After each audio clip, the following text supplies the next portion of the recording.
Hey everybody! This is Death by D4, and welcome to my guide on how to play as the Gloom Stalker Ranger subclass in Dungeons & Dragons 5th edition. There's a lot to go over, so be sure to subscribe and let's dive right on in.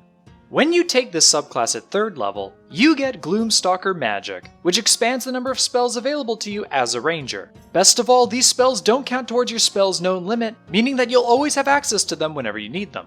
Of the selection made available to you, I'm going to give a special shout out to Greater Invisibility, as that is just a very good spell for you to have access to in general. You also get Dread Ambusher at 3rd level, which grants you a bonus equal to your Wisdom modifier to any initiative rolls that you make. You also gain a number of additional bonuses whenever it's your first turn during combat, including an extra 10 feet to your base walking speed, an additional attack whenever you make the attack action, and an extra 1d8's worth of damage whenever you hit with said additional attack. Wow, I'm not gonna lie, but this is a pretty awesome feature for you to get in general, especially for only 3rd level. After all, this basically allows you to try and remove any significant threat right away at the start of a battle, and that's kind of insane. That said, just keep in mind that most of these bonuses will only apply to you during the first round of combat, so make sure that you make good use of it whenever it happens. Otherwise, this is an absolutely fantastic feature, and one that you should definitely try and make good use out of once you get there. Finally, for your last 3rd level feature, you get Umbral Sight, which grants you 60 feet of dark vision. That is, assuming you don't already have dark vision, in which case your dark vision then increases by 30 feet instead. Also, while you're in darkness, you become invisible to any creature that would otherwise require dark vision in order to see you.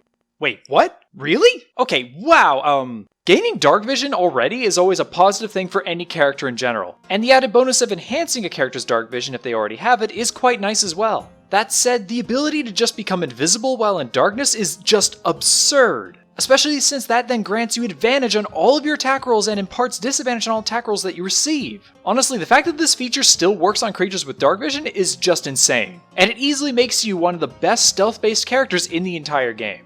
That said, just remember that your invisibility will fail against any creature that can perceive you with something like Blind Sense or Tremor Sense, so just keep that in mind for those rare instances when it occurs. Otherwise, this is an absolutely fantastic feature, and one that you should definitely try and make use out of whenever possible. At 7th level, you get Iron Mind, which grants you proficiency in Wisdom saving throws. That is, unless you already have it, in which case then you get proficiency in Intelligence or Charisma saving throws instead. Nothing crazy, but still really nice feature to have. At 11th level, you get Stalker's Fury, which allows you to make another weapon attack once per turn if you've missed with another weapon attack. Wow! Not only does this really boost up your ability to hit with an attack, but the fact that you can just do this every turn for free is absolutely incredible for you, especially since this pairs insanely well with the Sharpshooter feat, allowing you to have an even better chance of landing your attack for that sweet extra 10 damage. All in all, another incredible feature for you, and one that you should definitely take advantage of once you get there. Finally, at 15th level, you get Shadowy Dodge, which allows you to use your reaction to impose disadvantage on any attack roll made against you by a creature that you can see who doesn't have advantage on their attack roll. Okay, so, I'm not gonna lie, but this feature is actually kind of trash. Don't get me wrong, it's still useful to have, but remember that creatures will already have disadvantage on all of their attack rolls made against you if you're properly hidden with your Umbral Sight feature. So, yeah. Unless you're unable to use that feature, then this one is just completely worthless for you. Again, still nice to have, but certainly nothing worth getting excited over, that's for sure. Alright, so that does it for all the subclass features. Now on just a few of my own personal recommendations concerning it.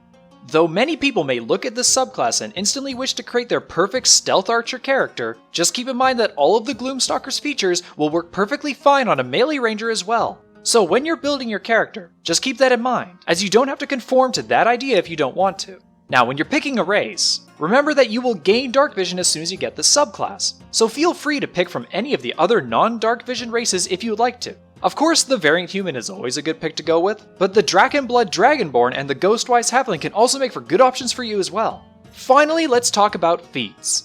As always, Elven Accuracy and Sharpshooter are just extremely good for you in general, especially since you'll have an even easier way of generating advantage for yourself with your Umbral Sight feature. Not only that, but your Stalker's Fury feature makes it even easier for you to land that Sharpshooter shot as well, so you've got even more going for you there in general. Otherwise, Skulker can be good for you as well, as that will then make it almost impossible for your enemies to ever find you, and Alert, as that will basically guarantee that you'll always go first during combat.